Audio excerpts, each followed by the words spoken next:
Hi, welcome to the channel, and today for our very first review we've got this brand new Eduard 1/32 scale Bf109 Adlerangriff limited edition. Let's have a look inside.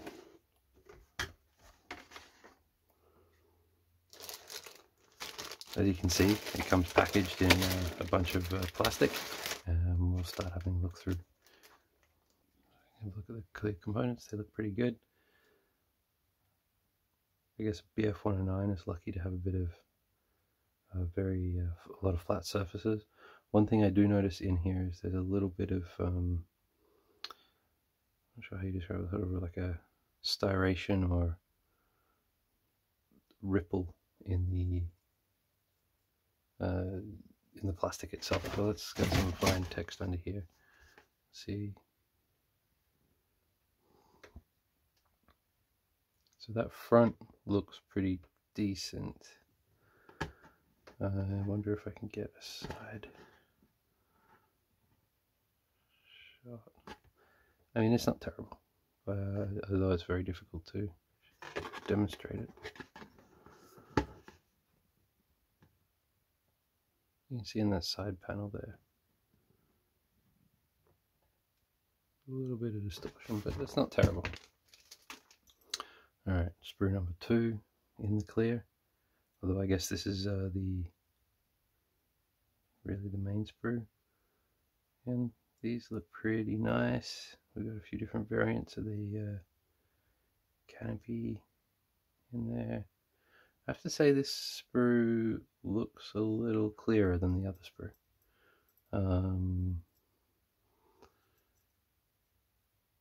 Yeah, quite happy with that one. Okay, so here we have our first sprue out of the bag, the wing sections.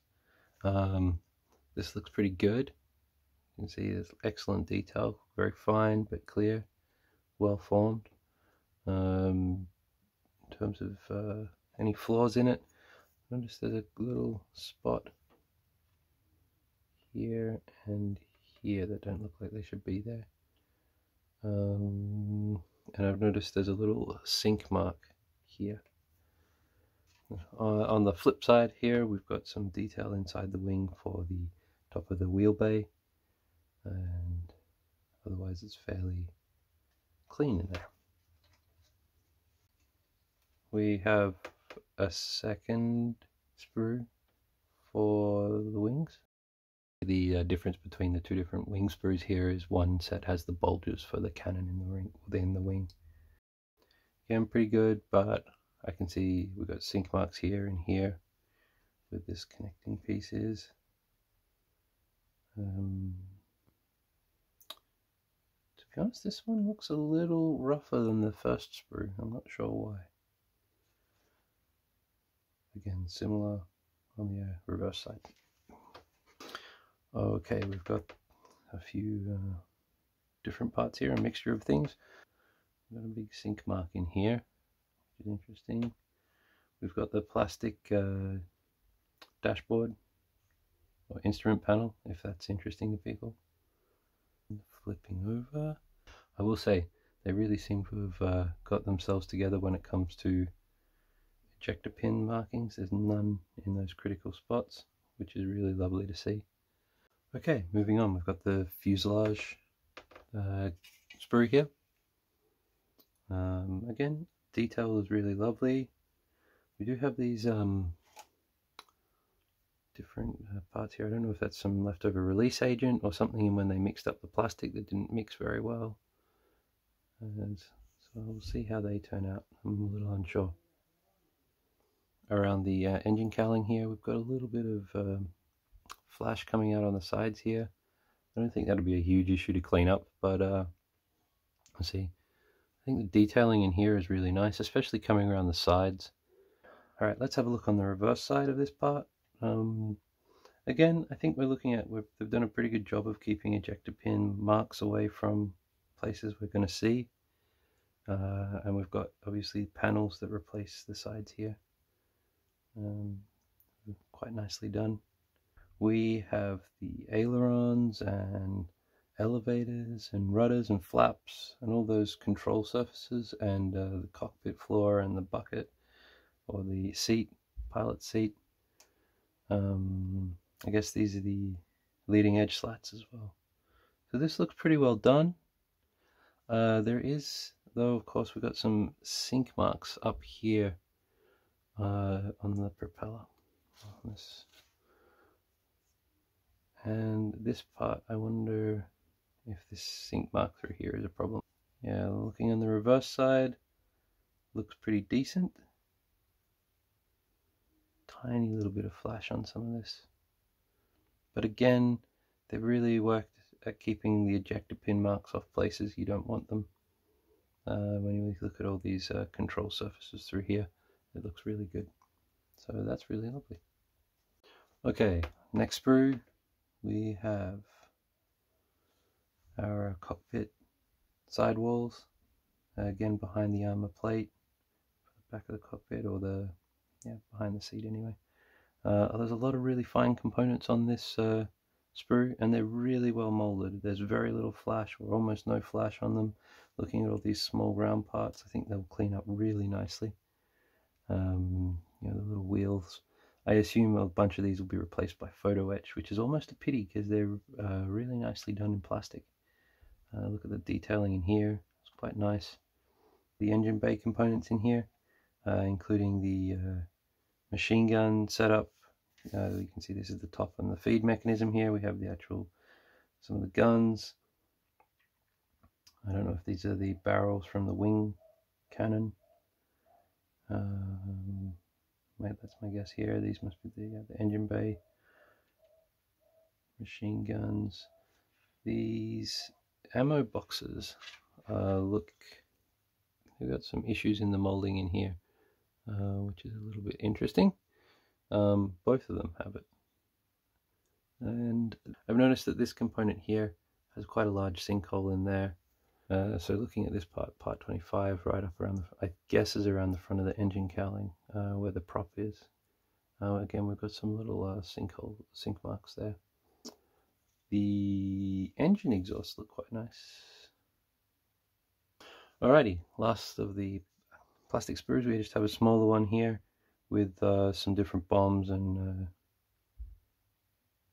bomb racks. I don't know if we'll be using this, but it looks well made.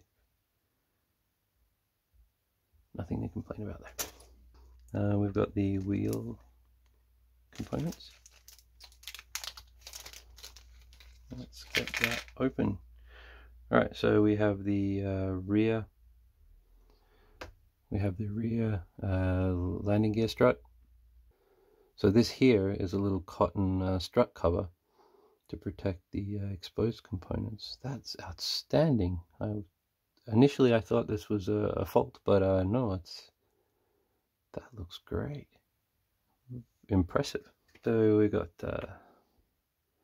this is the wheel well. I mean, this is a very simple part. There's not a lot to report on that.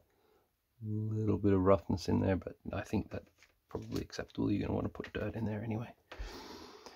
Looking at the wheels themselves, these look pretty decent, or at least what you would expect. There's not a lot of issues to clean up around the edges until you get right down near the joins there. You know, where it joins the this carrier casting piece. Detail inside here looks pretty good. Look, there's like a little cotter pin running through there, and these little details in here are really outstandingly fine. I'm not sure about, there could be a little blemish right inside here in this part. I'm not sure if that's some intentionally molded detail or if that's a blemish, but I wouldn't worry about that one. Again, this wheel is very similar. Here we have the rear landing gear wheel. What can I say? Yeah, look, the detail in there is really fine and outstandingly done. Again, the outside there's very little cleanup you'll need to do on there. This one does have a little small blemish here. I wonder if, oh no, that brushes away, so nothing to fault on that. Really delightfully done. I mean, look at the detail here where you can see continental and details. It's just really beautifully done. We have our limited edition pilot figurine, the Adolf Galland. Yeah, I'm not sure I would bother building this personally. It's not my thing. The instructions, mine got a little beat up on the bottom here, but that doesn't matter. We have a delightful little write-up on Adlerangriff. We have our Adolf Galland climbing out of a fighter there. Some nice pictures. I haven't had a chance to read this yet, but we'll come back to that later. We have our parts and sprue lists. We get right into it. It's pretty simple standard build, I guess. You're starting with the cockpit or the interior panels and cockpit, engine if you're going to run open engine cover, and then the closed engine, changes for a closed engine bay, getting our wheels in and wings together, masking the wheels for painting. I guess you'll do that later. Flaps and ailerons going on, and we've got our guns going into the engine bay, wing coming on, putting our wheels together and getting the bottom of the plane together. Small details now, glass, etc. Now onto the exciting part, the all-important color schemes, which, you know, let's face it, that's half the fun. So first up, we've got Operation Dynamo, which is a fairly, I think, like a really clean, classic color scheme. Yeah, we can see that this plane's got a little mottling, sort of splotchy thing going on the sides, and the color scheme has started to move down around the side of the plane. Here we've got the Kanalkampf. Again, a really classic, simple one. And down onto Scheme D, we have this really nice modeling on the sides here. I think it's kind of pretty cool. Even on the spinner, which is kind of fun. And we're still pre the yellow IFF markings on the planes. First of the Adolf Galland schemes. So this might be an interesting color scheme, sort of closer to the Spanish Civil War color schemes. And we have Adolf Galland with basically the same scheme, but with the yellow IFF markings starting to come up. Although at this point they just have them on the wingtips. Yeah. Again, it's a very classic Battle of Britain scheme here, with but the yellow nose. Again, a similar scheme here, that as well as an E1. Here we've got an E4, white tips, and this red band on there. Showing up again, I think we had the earlier plane version of this back as option, yeah, option D. Yes, same pilot, but we've had it updated with the yellow nose and yellow rudder. Option K, big yellow nose, this sort of extra part up here. This seahorse decal is kind of interesting one, a bit more color than normal. Oh, I like that one. This is kind of a, you know, again, similar to the last color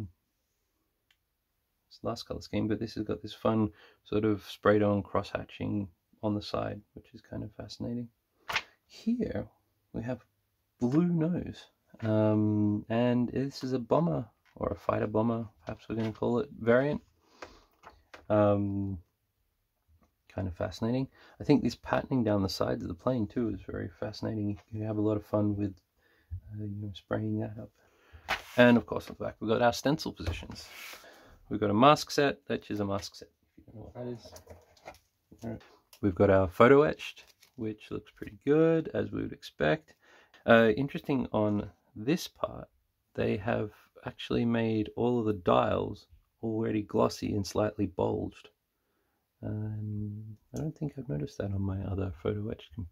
So we've got our basic stencils. These look pretty good. They're made by Eduard. Oh yeah, they yeah, no complaints on those ones. The quality of the printing down on these little numbers, and again on the instrument panel components here, I think it's really really beautifully done. Yeah, again, really good work. A little glossier than that other one perhaps, but no issues in there. After waffling on about all the different camouflage color schemes, I think the two that the two that it's going to come down to, which ones will I build, will be it'll be one of these two, D or E. They get my vote for the most fascinating and fun ones. Yeah, so I look forward to building this kit, and I will post a build video too when this is done. Anyway, thanks for watching. I hope you enjoyed our little review, and please come back and see the final product when we've built it. Thanks very much.